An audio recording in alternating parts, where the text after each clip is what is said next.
Okay, hi guys. Welcome to the continuation of part 3 ng trading system ng bayan. We're still discussing in detail the trading setups. So in this session, we'll be discussing mini retrace. So ang criteria ng mini retrace is basically yung stock ay naka-uptrend siya sa um, short term na time horizon. Meaning si MA8 niya is above MA20, tapos MA20 is above MA50. It's just that si MA3 is below MA8. Okay, so ang entry mo dyan is yung pag-cross above ni MA3 above MA8, and then same lang tayo ng exits. Okay, so compared to a classic retrace, no? Kaya siya tinawag na mini kasi hindi siya full na nagre-retrace to the MA20. Okay? So this one, si classic retrace is uh, not uptrend. Naka-sideways siya in the short uh, timeline. Okay?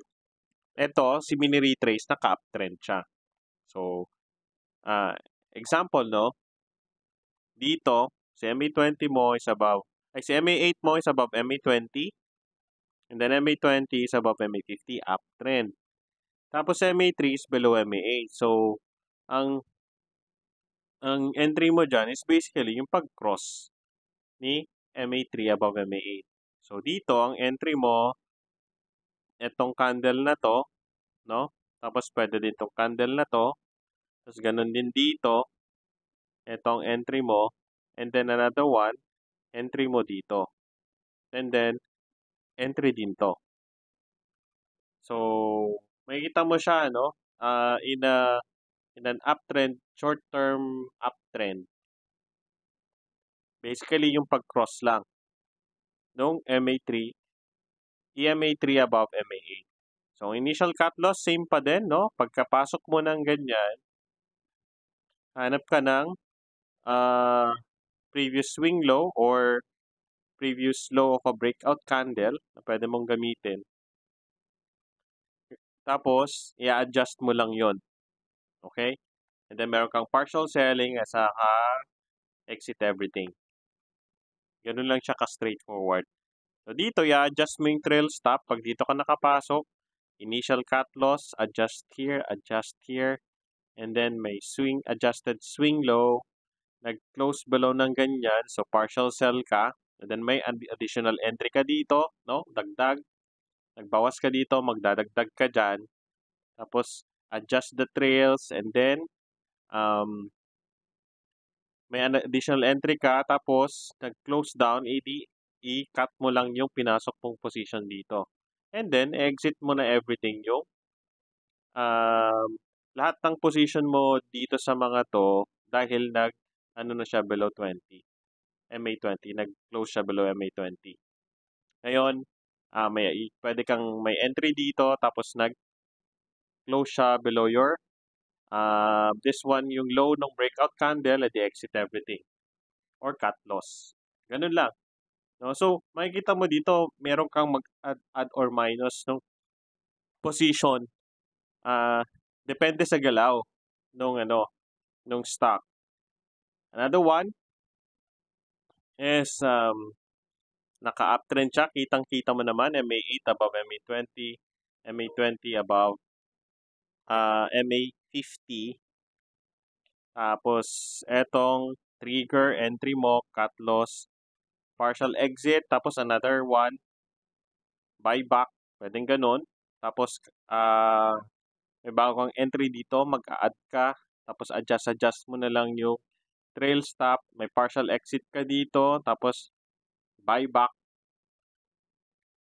tapos another entry, and then yung cut loss level mo, and then sell everything kasi nag-close na siya below MA20. Ganun lang. Kasimple tong mini retrace, no? Kasi kaya ito yung reason bakit natin binebenta sa below MA20 kasi benta muna kasi pagdating naman dito sa below MA20 meron tayong next na setup, which is classic retrace. So, last na example natin, no? Si Nicolasia. So, kita mo, uptrend, MA8, above MA20, MA20 above MA50. Entry mo yung cross ng EMA 3 above MA8. Set the cut loss here. Adjust, adjust, adjust, adjust, adjust, adjust, adjust. Tapos partial exit. Dahil yung low ng breakout candle. And then sell everything pagka nag-close siya below MA20. Okay. Ano lang. So, yun. As explained, no? Kaya tayo nagbebenta kapag kasi meron tayong classic retrace na setup. Hindi yan mawawala sa'yo. So, kung let's say dun sa dun sa markup phase, nagre-accumulate siya or mukhang distribution yan, let's say, pala siya, instead of distribution siya, nagtuloy pa rin pataas yung price dahil reaccumulation pa rin pala siya, meron tayong classic retrace na pwedeng pang-capture ng move na yon. Okay? So, see you in the next session for the classic retrace.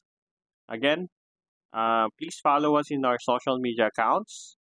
This has been Mr. B. Bye for now.